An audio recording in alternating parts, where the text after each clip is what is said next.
Hi, எல்லோருக்கும் வணக்கம். Welcome to உங்கள் நான் கமல் ஹாசன்ஸ். அந்த வீடியோவில் நம்ம கமல் சார் பற்றின ஒரு புதிய தகவல் தான் டிஸ்கஸ் பண்ண போகிறோம். ஸோ வீடியோக்குள்ளே போகிறதுக்கு முன்னாடி நம்ம சேனல் நீங்கள் புதுசாக இருந்தீங்க அப்படின்னா கண்டிப்பாக சப்ஸ்கிரைப் பண்ணிக்கோங்க. வீடியோ மறக்காமல் ஒரு லைக் பண்ணிக்கோங்க. இப்போ நம்ம வீடியோக்குள்ளே கண்டிப்பாக போகலாம். ஸோ இன்றைக்கி நம்ம பார்க்க போகிற முதல் டாபிக் வந்து பார்த்திங்க அப்படின்னா, கமல் சார் வந்து சர்வாதிகாரமும் சனாதனமும் எஜுகேஷன் இருந்தால் மவனே எந்த சங்கிலாம் அடித்து தூக்கி போட்டுடலாம் அப்படின்ற அந்த ஒரு கான்ட்ரவர்சி வந்து பேசியிருந்தார்ல. அது பயங்கரமான ஒரு விவாதம் வந்து நடந்துச்சு நேஷ்னல் மீடியாவில்.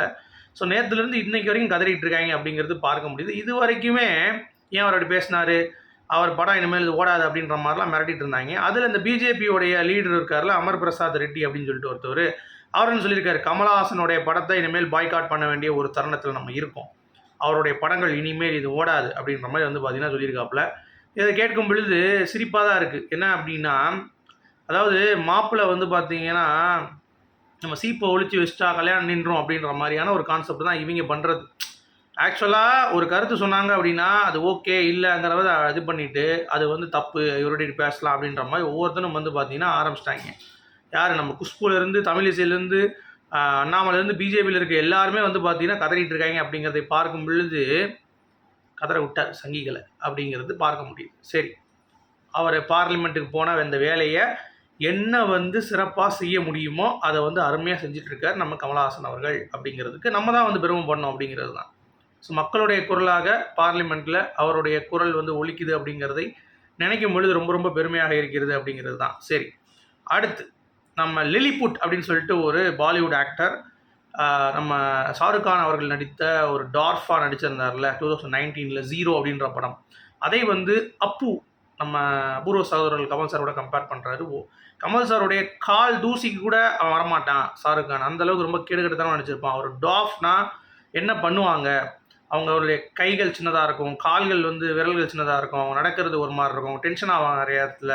ஸோ இதெல்லாம் வந்து கமல்ஹாசன் அவர்கள் அபூர்வ சகோதரர்கள் ரொம்ப அப்சர்வ் பண்ணி ரொம்ப நீட் அண்ட் க்ளீனாக வந்து ஹோம்ஒர்க் பண்ணியிருப்பார்.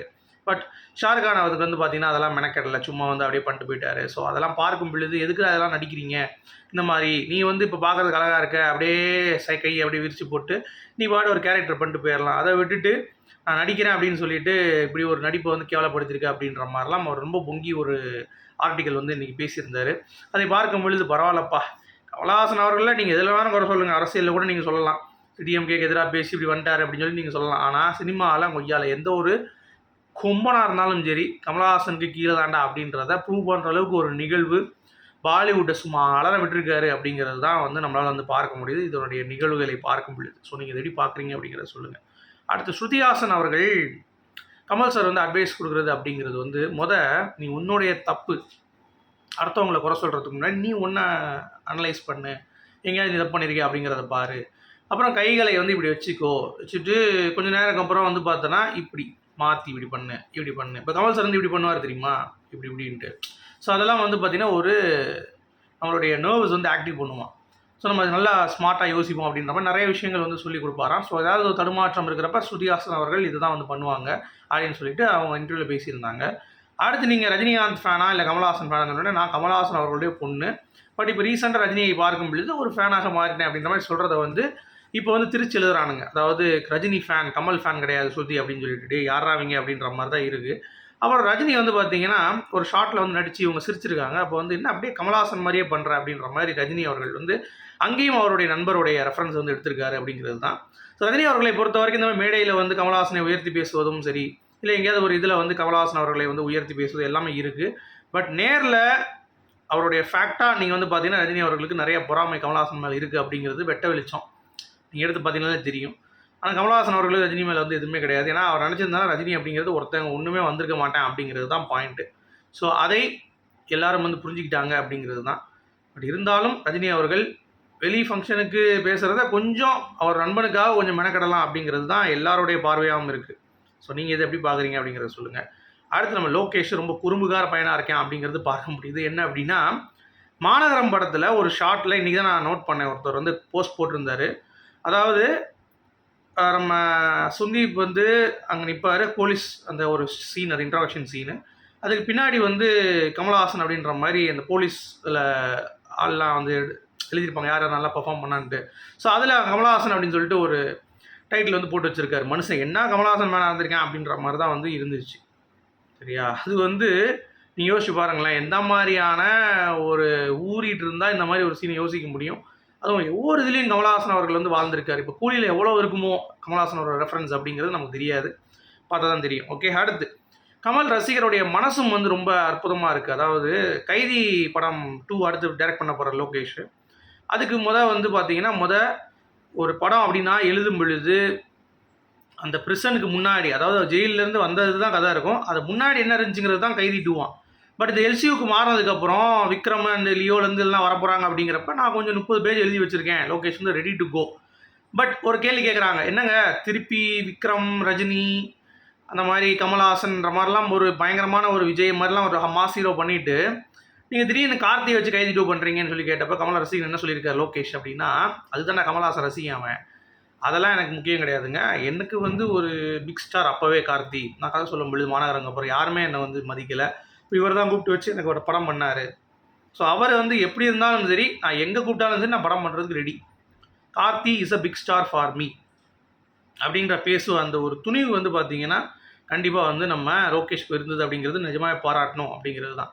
சரியா? என்னை பொறுத்தவரை பெரிய ஸ்டார் தான் அப்படிங்கிறத சொல்கிற அந்த ஒரு மனசு இருக்குல்ல, வேறு லெவல். அடுத்து IMDbயில் டாப் ஆக்டர் லிஸ்ட்டில் மம்முட்டி, மோகன்லால், கமல்ஹாசனே முந்திட்டாங்க. IMDbயில் பொறுத்த வரைக்கும் மம்முட்டிக்கு 8வது இடம், மோகன்லாலுக்கு 7வது இடம், கமல்ஹாசன் அவர்களுக்கு 15வது இடம் கிடைத்திருக்கு.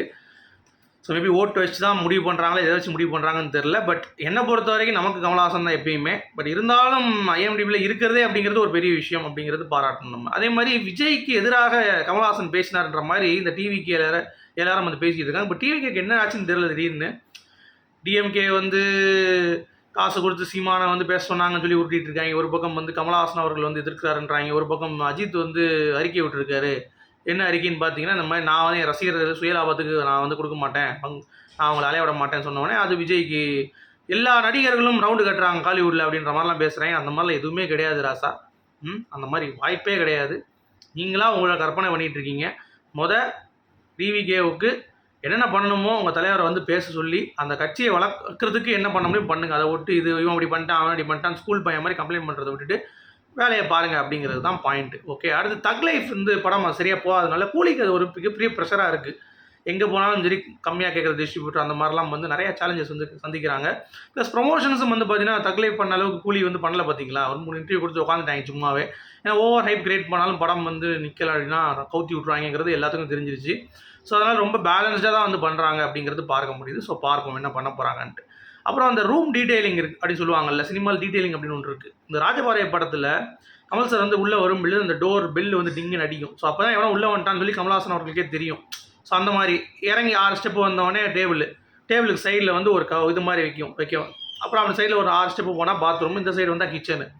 ஸோ அப்படின்ற மாதிரி அப்பயே பிளான் பண்ணி தோட்டாதரணி அவர்கள் வந்து அவர் அசிஸ்டண்ட்டாக இருந்தாராம். அப்போது ரொம்ப உன்னிப்பாக வந்து கவனிச்சார் கமல் சாரோடைய ஒர்க் அப்படிங்கிறது. ரொம்ப டீட்டெயிலிங் பண்ணியிருக்காங்க அப்படிங்கிறது பார்க்க முடியுது. அடுத்து MS பாஸ்கர் நேஷனல் அவார்டு வாங்கிட்டார்ல, அவர் வந்து ரீசெண்டாக பேசியிருக்கிறப்ப எண்ணில் பாதி வந்து கமல்ஹாசன் அவர்கள். ஏன்னா 16 வயசுலேருந்து எனக்கு தெரியும், என் மேலே வந்து அவருக்கு பற்று பாசம் அதிகம், என் திறமையை எங்கே இருந்தாலும் சரி அவர் பாராட்டுவார், திறமையான கலைஞர்களை அப்படின்ற மாதிரி நெகிழ்ச்சியாக வந்து பேசியிருந்தார். அது ரொம்ப வந்து அற்புதமாக இருந்தது. ஸோ MS பாஸ்கர் அவர்களுக்கு ஒரு வாழ்த்துக்கள் சொல்லிவிட்டு இப்போ இந்த வீடியோ நான் முடிக்கிறேன். உங்களுடைய கருத்துக்கள் மீண்டும் சந்திப்போம்.